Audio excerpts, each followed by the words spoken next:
Dan, Anda tahu, sebelumnya dalam kebaktian, kita berbicara tentang membuat diri kita tersedia bagi Tuhan.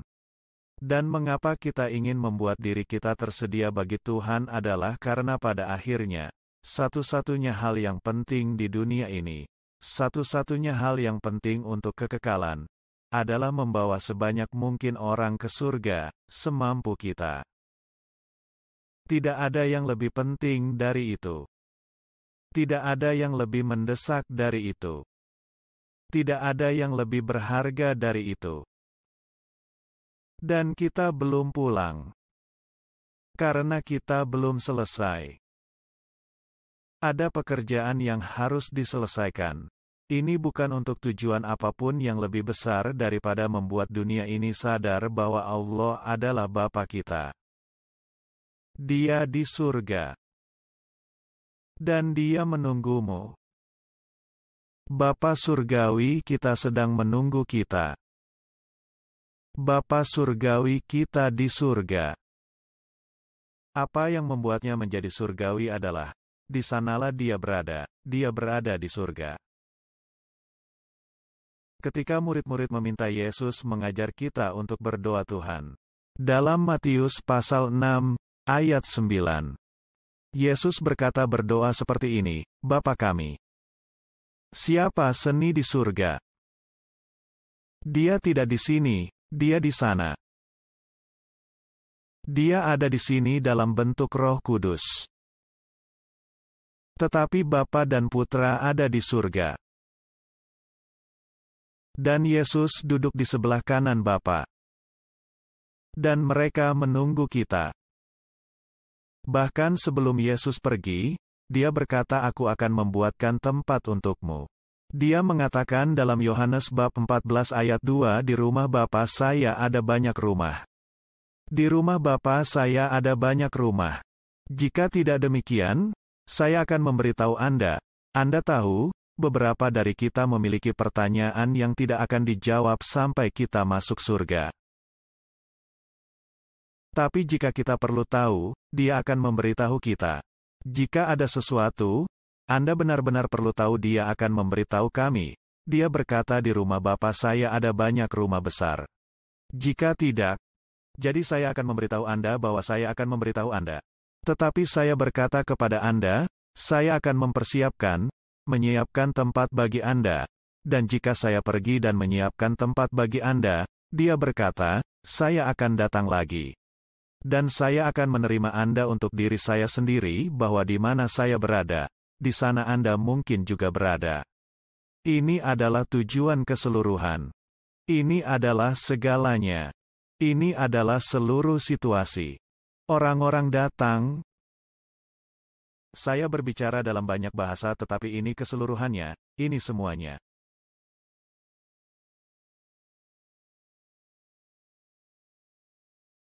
Ayah kami, Anda tahu. Yesus berkata aku akan kembali kepada Bapa. Aku akan menyiapkan tempat bagimu dan kemudian aku akan kembali dan menjemputmu. Jadi aku bisa menerimamu untuk diriku sendiri. Agar di mana aku berada, kamu juga berada. Cinta apa? Cinta apa? Apa? Gairah yang Dia miliki untuk kita. Kau tahu, Dia tidak akan kembali sampai. Dia diberitahu oleh Bapa, baik anak, pergi mendapatkan Dia. Pergi dapatkan Dia.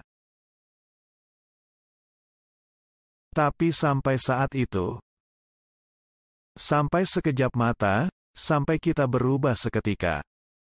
Sampai saat itu, kita terjebak dengannya di udara.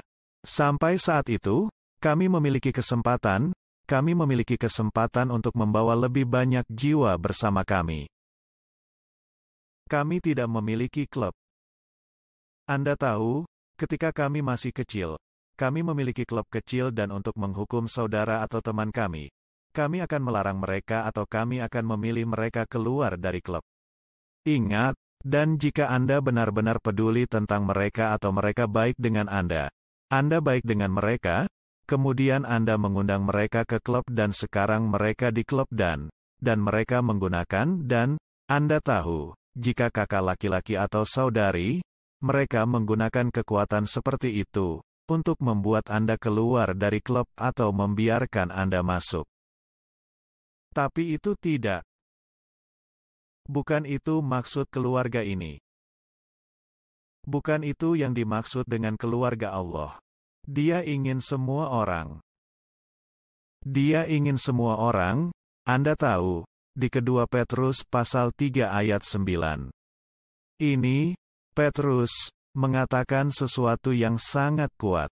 Dia berkata bahwa Tuhan tidak lambat tentang janjinya karena beberapa orang menghitung kelambatan, tetapi Dia sabar terhadap Anda. Tidak ingin ada yang binasa, tetapi agar semua orang datang kepada pertobatan.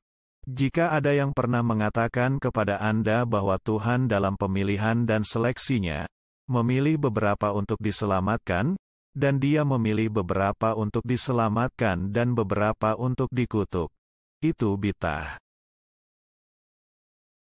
Injil adalah kesabaran kita, Bapa Surgawi. Tidak ingin ada yang binasa, tetapi agar semua orang bertobat. Ini adalah keinginannya. Ini adalah kehendaknya. Ini bukan tentang memasukkan seseorang ke klub kami. Ini tentang mengadopsi putra dan putri ke dalam keluarga Allah. Dan Anda tahu apa? Tuhan sabar dengan Anda, ke arah saya. Saya sangat senang Yesus tidak kembali pada tahun 1980.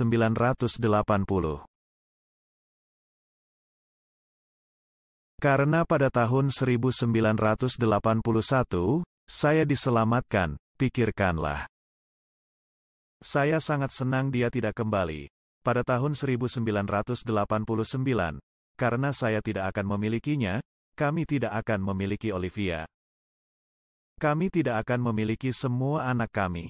Kami akan, 1990 membawakan kami perahu yang penuh dengan anak-anak.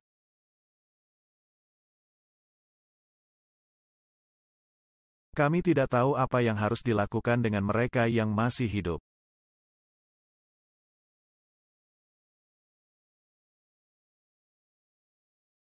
Bapamu di surga sedang menunggumu. Kami tidak pergi sendiri sekalipun. Kami tidak pergi sendiri. Anda tahu kapan COVID melanda? Tuhan berbicara kepada kita bahwa kita diberi hadiah. Kita telah diberi kesempatan untuk memprioritaskan kembali hidup kita. Saya tidak mengatakan bahwa COVID itu berkah, tetapi saya mengatakan, berkat Tuhan jauh lebih kuat dan lebih mampu menembus apapun yang terjadi di dunia ini. Jadi Tuhan mampu memanfaatkan momen dan apa yang dikirim musuh untuk mengalahkan kita. Tuhan membungkuk untuk melengkapi kita kan. Dan Tuhan berbicara kepada kita. Kami memprioritaskan. Kita telah diberi kesempatan untuk memprioritaskan kembali hidup kita seputar mempercayai Tuhan dan hal-hal yang penting bagi Tuhan dan tidak ada yang lebih penting bagi Tuhan daripada manusia. Dia mencintai binatang, Dia mencintai alam, Dia menciptakan semua itu. Tetapi tidak ada yang lebih penting baginya daripada keluarganya. Dia adalah Bapa kita. Saya mencintai Yesus ketika Dia akan berkata, ketika mereka berkata ajari kami untuk berdoa, Tuhan, dan Dia berkata, oke, berdoalah dengan cara ini. Bapa Yesus di surga, terpujilah namamu. Dia tidak mengatakannya. Bapa Yesus di surga, terpujilah namamu. Dia berkata, Bapa kami Yesus sangat ingin memasukkan kami. Kemana Dia ingin kita tahu? Dia bukan hanya ayahnya. Dia adalah Bapa kita. Dia berkata dalam Lukas 32, Bapa Surgawimu. Bapa Surgawi Anda telah memilih, dengan senang hati. Saya suka ayat ini, Lukas pukul 12.32. Kawanan yang terkasih, kawanan yang berharga.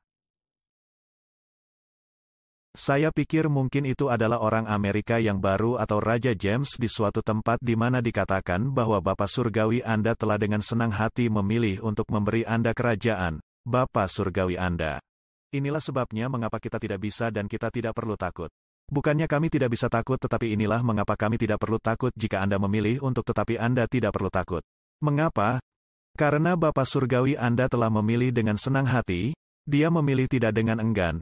Dia memilih dengan tidak malu-malu, dia dipilih dengan tangan terikat di belakang punggungnya. Dia dipilih dengan senang hati. Dia sangat senang melakukannya. Dia sangat senang memberi kita kerajaan. Dia sangat senang menunggu kita di surga.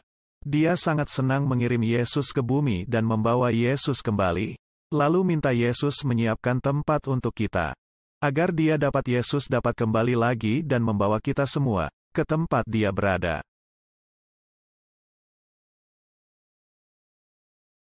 Saya ingin memberitahu Anda tentang surga hari ini.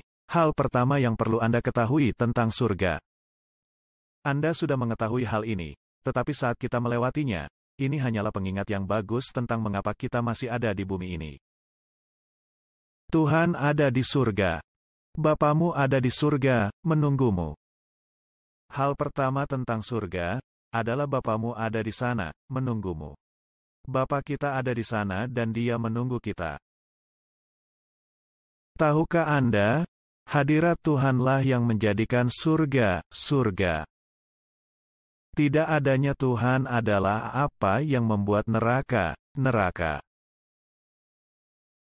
Bukan api yang membuat surga neraka. Yang membuat neraka, neraka. Itu fakta bahwa Tuhan tidak ada, seperti orang-orang yang pernah melalui api sebelumnya. Sadrah, Mesakh dan Abednego berada di tengah-tengah api, tetapi orang keempat ada bersama mereka. Jadi mereka tidak dibakar, tetapi orang keempat tidak ada di neraka. Orang keempat tidak ada, itu sebabnya neraka. Itu adalah ketidakhadiran Tuhan. Surga adalah kehadiran Tuhan.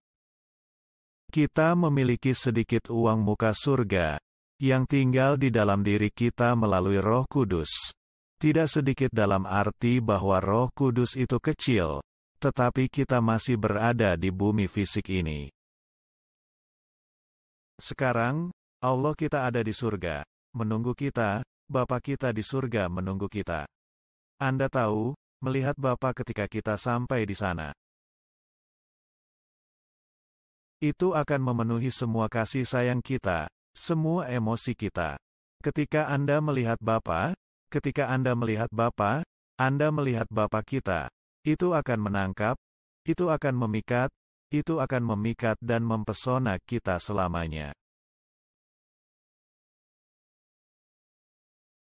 Saya tidak tahu apakah ada di antara Anda, cinta air.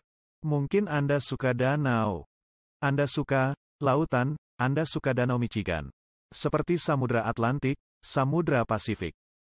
Ini sangat kuat. Kamu tahu apa? Anda tidak akan pernah bosan dengan ciptaan Tuhan. Siapapun yang bosan dengan pohon yang indah, dan bunga yang indah. Dan siapapun yang bosan dengan lautan yang indah, bintang-bintang di langit, dan tidak ada yang bosan dengan itu. Kami akan, jika hanya itu yang harus kami perhatikan selama sisa hidup kami. Kami akan benar-benar bahagia, tetapi apa yang akan kami lihat selama sisa hidup kami untuk selamanya? Ketika kita pergi ke sisi lain yang sebenarnya, ayolah Yoda. Ketika kita pergi ke sisi itu. Saat tidak ada kegelapan, tidak akan ada rasa sakit. Tidak akan ada kesedihan, tidak akan ada penderitaan dan ketika kita pergi ke sisi itu, kita akan sangat terpikat oleh Bapa kita. Kami akan senang, Anda tahu. Saya punya kerabat yang memberitahu saya, kita berbicara tentang investasi. Dia berkata, saya berkata, apa investasi terbaik Anda? Dia mengatakan itu pada tahun 1980 ketika saya membeli saham Apple. Aku seperti Forrest Gump. Anda berhubungan dengan saya. Jika Anda membeli saham Apple pada tahun 1980, Anda akan menjadi orang kaya yang kaya raya. Tapi, investasi terbesar di alam semesta. Apakah itu Tuhan yang telah mengirimkan Roh Kudus-Nya ke dalam kita? Dia menginvestasikan dirinya di dalam kita. Dia menganggap Anda bukan Apple, dia menganggap Anda bukan Microsoft, dia menganggap Anda bukan Amazon, investasi terbesar di alam semesta. Dan dia membeli saham di dalam dirimu.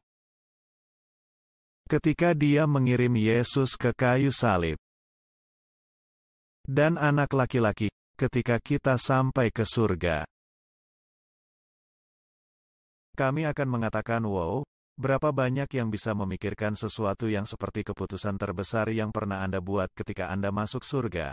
Tidak ada keputusan yang pernah Anda buat akan menjadi masalah kecuali keputusan menerima Yesus Kristus sebagai Juru Selamat dan Tuhan Anda. Anda akan melihat ke belakang dan Anda akan berkata, seperti, orang ini bisa berkata, wow, saya sangat senang. Saya membuat keputusan untuk berinvestasi di Apple. Anda akan mengatakan bahwa saya sangat bahagia karena saya membuat keputusan untuk menerima Yesus. Itu akan sangat menarik.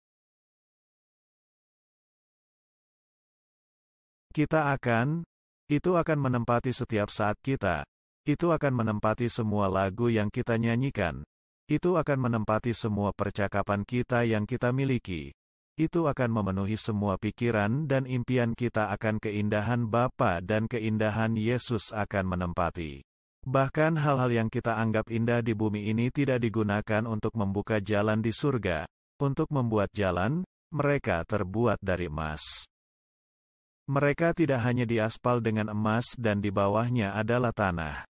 Mereka adalah emas sepanjang gerbang mutiara, gerbang 12 mutiara, yaitu mutiara besar yang merupakan gerbang surga. Seperti benda yang digunakan Tuhan untuk pintu. Ini adalah hal-hal yang Tuhan gunakan untuk gagang pintu, hal-hal yang kita anggap berharga di bumi ini. Tuhan menggunakan barang-barang itu bagi kita untuk berjalan di surga. Sangat indah di sana. Itu begitu indah. Kami tidak bisa. Kami tidak tahu. Kehadiran Tuhan akan begitu mempesona dan menggetarkan bagi kita, dan begitu pula pikiran, merangsang.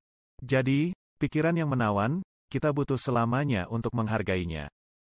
Ini akan membawa kita selamanya karena kita akan menikmatinya selamanya. Jadi, surga pertama adalah tempat Bapa kita menunggu kita. Anda tahu, ada 3 surga. Alkitab berbicara tentang 3 surga. Surga pertama adalah segalanya yang dapat Anda lihat. Bintang, langit, galaksi. Itulah surga yang pertama. Surga kedua adalah tempat surgawi di mana setan beroperasi, dan di mana kita duduk bersama Kristus di tempat surgawi. Itulah surga kedua. Itu bukan surga fisik. Itulah tempat otoritas surgawi yang kita tempati karena darah Yesus. Kita dibangkitkan bersamanya dan duduk bersamanya di tempat surgawi. Dia tidak mengatakan kita duduk bersamanya di surga. Kita akan pergi ke surga, tetapi itu adalah surga yang berbeda. Itu yang ketiga. Surga ketiga adalah di mana Tuhan bertahta, di mana Tuhan memerintah dan memerintah, di mana Tuhan menjalankan bisnisnya, di mana Tuhan mengirim malaikat-malaikatnya. Setiap kali firman Tuhan diucapkan, Bapa mengirimkan malaikat. Malaikat pergi untuk melaksanakan firman dan itu adalah surga ketiga dan itu adalah tempat fisik yang sebenarnya akan kita tuju ketika kita mati. Alkitab mengatakan dalam Korintus 8 untuk absen dari tubuh adalah untuk hadir dengan Tuhan dalam Filipi bab 1 ayat 23. Paulus berkata, saya lebih suka pergi dan bersama Kristus tetapi dia tahu saat dia pergi, dia akan bersama Kristus. Kita perlu tahu saat kita pergi. Saat keberadaan fisik kita berakhir di bumi ini, kita akan segera bersama Tuhan untuk selama-lamanya. Inilah harapan besar. Ini adalah mimpi terbesar. Ini adalah harapan terbesar di alam semesta dan inilah yang kami ingin semua dunia dengar. Inilah yang kita ingin agar seluruh dunia tahu, bahwa Yesus datang untuk membuka jalan bagi kita untuk masuk surga, menuju surga untuk bersama Bapa yang menunggu kita di surga. Oh, surga. Dia menunggu kita, surga adalah tempat fisik. Ini lebih nyata dari ini nyata. Kami bukan orang-orang ilmu pengetahuan Kristen. Kami percaya pada kekristenan dan sains. Tetapi kami bukan ilmuwan Kristen, kan? Yang percaya bahwa mereka tidak percaya pada materi. Mereka tidak percaya kita benar-benar ada seperti kita adalah isapan jempol. Jadi, saya tidak tahu semua itu, tapi kita ini adalah tempat yang nyata tapi surga lebih nyata. Anda akan kagum, Anda akan menjadi seperti saya di rumah. Tidak percaya saya hidup di bumi itu selama 80 atau 90 tahun. Tapi aku yakin senang aku pulang sekarang. Wahyu 22. Ayat 1 berbicara tentang surga sebagai tempat yang nyata dengan benda-benda fisik. Lihatlah apa yang dia katakan tentang surga. Dalam Wahyu pasal 22 ayat 1. Kemudian dia menunjukkan kepadaku sebuah sungai air kehidupan, jernih seperti kristal yang berasal dari tahta Tuhan. Dan dari tanah. Dan ayat 2 mengatakan, di tengah-tengah jalan itu, jalan-jalan mereka di sana di kedua sisi sungai adalah pohon kehidupan. 12 jenis buah, menghasilkan buah setiap bulan. Dan daun pohon itu untuk kesembuhan bangsa-bangsa. Tidak akan ada lagi kutukan, dan tahta Allah, dan anak domba akan ada di dalamnya. Dan hamba-hambanya akan melayani dia, lihat wajahnya dan namanya akan ada di depan mereka. Dan tidak akan ada lagi siang dan tidak ada lagi malam. Dan mereka tidak akan membutuhkan cahaya pelita atau cahaya matahari karena Tuhan Allah akan menerangi mereka dan mereka akan memerintah selama-lamanya. Dan dia berkata kepada saya, kata-kata ini setia dan benar. Kata-kata ini setia dan benar. Dan Tuhan, Dewa Ruh Nabi mengutus malaikatnya untuk menunjukkan kepada hamba-hambanya yang terikat hal-hal yang harus segera terjadi. Dan lihatlah Yesus berkata, aku datang dengan cepat. Berbahagialah dia yang mengindahkan kata-kata ini, surga itu nyata. Katakan bagaimana dengan hewan 11? Saya tidak tahu tentang hewan Anda tetapi saya 11. Dikatakan, dan saya melihat surga terbuka dan lihatlah seekor kuda putih. Dan dia, yang duduk di atasnya disebut setia dan benar. Ada binatang di surga. Maksud saya jika dia menulis ini hari ini dia akan berkata, lihatlah seekor kuda putih dan ada yang hitam juga. Karena Tuhan tidak ingin meninggalkan siapapun. Dia ingin. Kami begitu terjebak dengan, Anda tahu, tidak ada ketidaksetaraan di surga. Saya tahu bahwa kita punya. Kita hidup di negara yang hebat. Tapi ingat, kita adalah kita apa adanya. Kita adalah kita apa adanya. Kami adalah apa adanya. Kita adalah kita apa adanya. Kita bisa menjadi lebih baik dan kita perlu menjadi lebih baik, tetapi di surga, semuanya hilang. Semua ketidaksetaraan hilang, semua kejahatan hilang. Semua hal yang tidak setara, mereka hilang. Semua cara orang telah diperlakukan. Itu hilang, semua itu akan hilang, tidak ada yang akan ada. Tak satu pun dari itu akan. Tak satu pun dari itu membuat potongan yaitu, kita harus terbiasa dengan kesetaraan itu di surga. Kita harus ingat kesetaraan. Di surga agar kami dapat berdoa agar kerajaan datang. Jadilah kehendakmu di bumi seperti di surga. Karena di surga, tidak ada ketimpangan, tidak ada rasisme. Sebenarnya ada di Wahyu, sebenarnya di Wahyu pasal 5 ayat 8. Saya percaya itu Wahyu pasal 5 ayat 8. Ini adalah ayat 9, dikatakan bahwa akan ada sebuah lagu. Mereka akan mulai menyanyikan sebuah lagu di surga dan mereka akan bernyanyi dari setiap lagu. Dikatakan di sini adalah lagu baru yang mereka nyanyikan. Anda layak untuk mengambil gulungan itu dan memecahkan segelnya. Anda layak karena Anda dihukum mati dan dengan darah Anda. Anda membeli orang dari Tuhan dan Dia berkata, dan mereka datang dari setiap bahasa, setiap orang, setiap warna kulit, setiap ras. Setiap dan lagunya akan berharga. Apakah Anda akan mengambil buku itu dan membuka segelnya? Anda dibunuh dan Anda membeli. Karena Tuhan dengan darahmu manusia dari setiap suku dan setiap bahasa dan setiap orang dan setiap bangsa, surga adalah tempat terindah yang ada di mana saja. Ini dijelaskan dalam Wahyu sebagai kota emas murni, jernih seperti kaca, dinding jasper, dihiasi dengan setiap jenis permata dalam Wahyu 21, 12 gerbang, dengan 12 mutiara dalam Wahyu.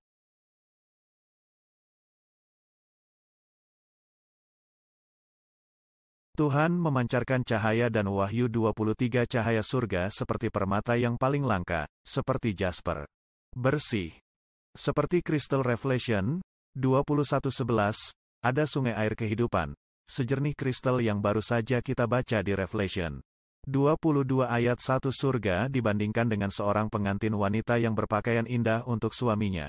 Wahyu 21, ayat 2, dengan Wahyu 19 ayat 10. Inilah hal yang paling indah. Tempat terindah yang pernah ada. Dan yang membuatnya paling indah adalah nomor 1, kehadiran Tuhan. Dan apa yang membuatnya paling indah kedua? Ayah di matahari. Tapi hal kedua yang membuat paling indah, adalah orang yang Anda cintai yang telah berlalu. Orang yang Anda cintai yang sudah meninggal. Anda mencintai orang-orang yang dilahirkan kembali dan telah meninggal. Mereka ada di surga sekarang. Karena absen dari tubuh berarti hadir bersama Tuhan. Apa yang paling indah seperti orang yang kita kasihi yang telah mati di dalam Kristus dan akan berada di sana menunggu kita. Untuk bergabung dengan mereka dalam kekaguman akan Bapa surgawi kita. Surga akan menjadi surga. Apapun yang Anda pikir adalah surga bagi Anda di bumi ini, itu adalah tempat barang rongsokan. Jika Anda berpikir Hawaii adalah surga, tempat barang rongsokan dibandingkan dengan surga. Hawaii adalah tempat mereka mengirim sampah ada di surga hanya untuk bercanda. Jika ada yang mencintai Hawaii, tapi tidak ada yang dekat. Tidak, itu bahkan tidak dekat. Itu bahkan tidak dekat, surga akan menjadi surga. Lukas bab 23 ayat 43, pencuri di kayu salib. Yesus berkata kepadanya, ketika dia berkata, ingatlah aku, ketika kamu datang ke kerajaanmu dan Yesus berkata, aku mengatakan yang sebenarnya hari ini, kamu akan bersamaku di surga. Apa yang Yesus harus mati? Bukankah Yesus harus mati? Yesus harus mati selama 3 hari. Ya. Jadi, bagaimana dia bisa mengatakan hari ini kamu akan bersamaku di Firdaus? Karena segera setelah darahnya tercurah, sekarang ada jalan menuju Bapa, dan Yesus berkata, aku dan Bapa adalah satu. Jadi, ketika Yesus berkata, kamu akan bersamaku di Firdaus, itu bisa dipertukarkan, kamu akan bersama Bapa di Firdaus. Dan kemudian dia berkata itu sudah selesai dan Anda tahu cerita selanjutnya, Tuhan akan memperbaiki setiap kesalahan. Itu masih tetap di bumi ini di surga, dia akan memperbaiki setiap kesalahan. Itu masih tersisa, dia akan memperbaiki setiap kesalahan. Itu masih tersisa dan dapat saya katakan surga adalah tempat yang tidak ada lagi. Surga adalah tempat yang tidak ada lagi.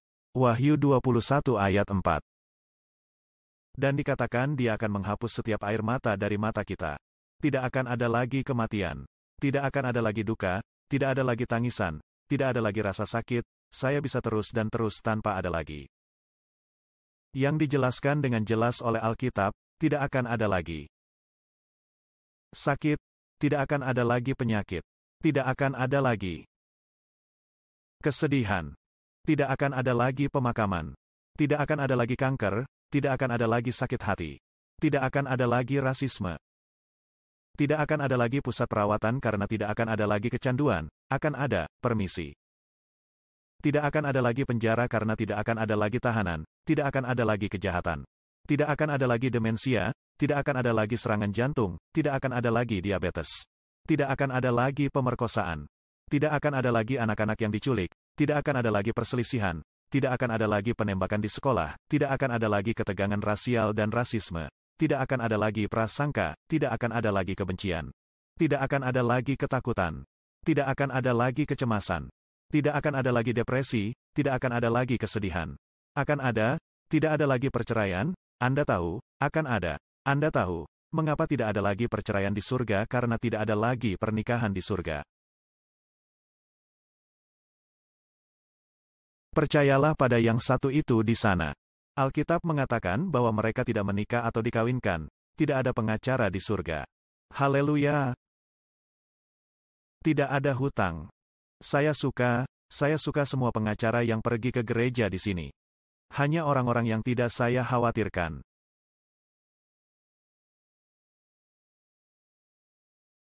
Ini adalah tempat tidak ada lagi. Kekasih, mengapa saya berbicara kepada Anda tentang surga hari ini? Karena Tuhan telah memberi kita hadiah. Dia memberi kita kesempatan. Dia memberi kita kesempatan untuk memprioritaskan hidup kita semua tentang membawa orang ke surga. Dan, Anda tahu, setiap keluarga di bumi ini memiliki disfungsi di dalamnya. Setiap keluarga. Dunia ini memiliki disfungsi di dunia ini rusak. Keluarga kami hancur. Misi kita di dunia ini bukanlah untuk memperbaiki keluarga kita yang disfungsional. Misi kami di dunia ini bukanlah untuk memperbaiki dunia yang disfungsional. Apapun yang bisa kami lakukan untuk membuatnya lebih baik. Kita semua baik-baik saja, tetapi misi kita di dunia ini adalah memastikan orang yang kita cintai. Sampai di sana untuk memastikan orang yang kita cintai diselamatkan. Tidak masalah jika orang yang saya cintai membenci saya. Untuk sisa hidup saya. Jika mereka membenciku, jika mereka bergosip tentangku, jika mereka mengkhianatiku, jika mereka berdoa agar aku mati. Saya tidak peduli. Saya menyambut itu. Saya menyambut semuanya. Aku menyukainya. Jika mereka hanya ingin masuk surga, jika saya bisa menukar apa saja dengan siapapun untuk masuk surga, saya akan melakukannya. Jadi, maukah Anda ketika Anda menyadari betapa hebatnya itu? Ketika Anda menyadari betapa abadinya itu, ketika Anda menyadari betapa nyatanya itu. Tidak akan ada yang lebih penting bagi kita selain membawa orang ke surga. Tidak akan ada yang lebih penting ketika Anda menyadari betapa nyatanya itu, tidak akan ada yang lebih penting bagi Anda. Anda benar. Tidak akan penting lagi. Orang yang menyukai Anda tidak akan menjadi masalah lagi. Anda memastikan bahwa Anda melakukan lebih baik daripada orang lain. Tidak ada yang penting. Yang penting adalah Anda sampai di sana dan hanya ada satu jalan ke sana. Yesus berkata, "Akulah jalan ke sana. Aku kebenaran tentang sana. Akulah kehidupan untuk membawamu ke sana." Dia satu-satunya cara. Ayo, kita berdiri bersama. Saya ingin berbicara dengan kalian lebih banyak tentang surga. Ini sangat indah, itu sangat bagus. Semakin kita mendengarnya, saya bertanya-tanya. Jika saya mau, akhirnya merampok Anda dari kenyataan ini bukan COVID. Digunakan oleh Tuhan, Tuhan membalikkannya, dan menggunakannya untuk melewati. Bagi saya dalam beberapa hal, saya selalu percaya pada surga. Saya selalu menjadi penggemar orang-orang yang masuk surga, tetapi lebih dari sebelumnya. Sekarang, saya tidak perlu memperbaiki apapun, kecuali di mana, jika saya dapat mempengaruhi seseorang untuk menerima Yesus. Apapun itu membuatku terlihat. Namun, itu membuatku melihat. Apapun yang penting, tidak semua yang penting karena lihat. Tidak ada yang sempurna kecuali Yesus, jadi biarkan mereka melihat kekurangan Anda. Jika seseorang ingin melihat ke dalam hidup Anda. Jika Anda melihat cukup keras, Anda akan menemukannya. Anda akan menemukan kekurangan pada setiap orang. Siapa peduli? Karena pada akhirnya, yang terpenting adalah Tuhan menginginkan keluarganya bersama-sama di surga dan Dia tidak ingin meninggalkan siapapun. Jika Anda belum pernah menerima Yesus Kristus sebagai Juru Selamat dan Tuhan Anda, hari ini hari Anda. Hari ini adalah hari Anda untuk memastikan bahwa Anda akan masuk. Hari ini adalah hari Anda untuk bahwa Anda akan menghabiskan kekekalan bersama Sebuah keluarga memiliki bayi yang meninggal di tempat tidurnya. Itu terjadi berkali-kali di dunia ini. Apa yang bisa menyemangati keluarga, bisa menyemangati orang tua, apa yang bisa menyelamatkan tragedi seperti itu? Itu tak terkatakan, betapa tragisnya itu. Namun David berkata dalam Samuel kedua ketika bayinya meninggal. Dia bilang, "Oke, aku akan pergi. Aku akan melanjutkan hidup sekarang saat dia masih hidup. Saya berharap Tuhan akan menyelamatkannya, tetapi sekarang dia ada di sana dan saya akan pergi kepadanya suatu hari nanti." Dia berkata, "Aku akan pergi kepadanya suatu hari nanti." Daud mengerti kekekalan, Daud mengerti surga. David mengerti anaknya ada di sana seketika. Di pemakaman untuk bayi yang berharga ini. Itulah pesan itu, dikomunikasikan kepada mereka dan itulah yang memberi mereka harapan. Dan disitulah hampir semua orang di pemakaman diselamatkan. Karena, kita akan pergi, untuk melihat mereka, kita akan pergi kepada mereka, untuk itulah kita hidup. Ini untuk apa kita mati? Untuk itulah kita tetap bersatu. Jiwa. Beri kami jiwa Yesus. Beri kami jiwa. Maukah Anda menundukkan kepala Anda dengan saya jika Anda tidak pernah menerima Yesus Kristus sebagai penyelamat dan Tuhan Anda? Berdoalah ini dengan suara keras. Jika Anda ingin menjadi anak Allah, warga negara surga, bagian dari keluarga tempat Yesus mati, itu adalah pilihan Anda. Tuhan tidak membuat pilihan itu untukmu. Anda memilih. Kita harus memilih. Jika Anda suka berdoa-doa itu, ini dengan saya, semua orang berdoa ini dengan suara keras bersama kami. Surgawi, saya mengundang Yesus Kristus ke dalam hidup saya, sebagai juru selamat dan saya. Saya percaya Yesus mati untuk dosa-dosa saya dan bangkit dari kematian. Mulai saat ini dan seterusnya. Aku diampuni, aku adalah keluargamu, aku adalah anakmu, surga adalah rumahku. Selama-lamanya. Jika Anda mengucapkan doa itu pada hitungan ketiga, angkat tangan Anda. Jika Anda berdoa-doa itu pada hitungan ketiga. Menonton online, Anda berdoa-doa itu. Angkat tangan Anda tepat di tempat Anda berada. 1, 2, 3, tepat di mana Anda berada, angkat tangan Anda. Ada yang berdoa begitu? Tuhan memberkati Anda. Tuhan memberkati Anda dan Tuhan memberkati Anda. Tuhan memberkati Anda. Tuhan memberkati Anda. Tuhan memberkati Anda. Tuhan memberkati Anda. Ayolah. Mari kita bersyukur kepada Tuhan untuk orang-orang yang berharga ini. Tuhan memberkati Anda. Tuhan memberkati Anda, menonton sekarang. Anda tidak akan pernah menyesalinya. Anda akan masuk surga dan Anda akan mengatakan bahwa itu adalah keputusan terbesar yang pernah saya buat. Tak satu pun dari saya, tidak ada keputusan saya yang lain yang hampir sama pentingnya dan itu tidak masalah. Saya bahkan tidak bisa mendekati keputusan itu. Jika Anda berdoa-doa itu, pastikan mendapatkan salah satu buku kami secara jika Anda menonton online. Unduh di mana saja di dunia melalui tautan di layar Anda atau di kotak komentar, Anda akan melihat tautan untuk mengunduh ini di mana saja. Jika Anda sedang dalam perjalanan keluar, dapatkan salah satu dari ini dari anggota tim kami. Sayang kalian. Kita akan melihat mereka di sana. Kami akan pergi ke mereka tapi mari kita bawa sebanyak yang kita bisa. Mari kita tidak pergi sendirian. Ada yang bisa bilang, amin. Aku cinta kalian, kami akan melihat Anda Rabu online untuk Moments dan segera kembali ke sini minggu depan. Sayang kalian. Jika Anda membutuhkan doa datanglah ke altar. Salah satu tim doa kami akan mendoakan Anda. Ayolah, kami di sini. Mereka siap untuk berdoa.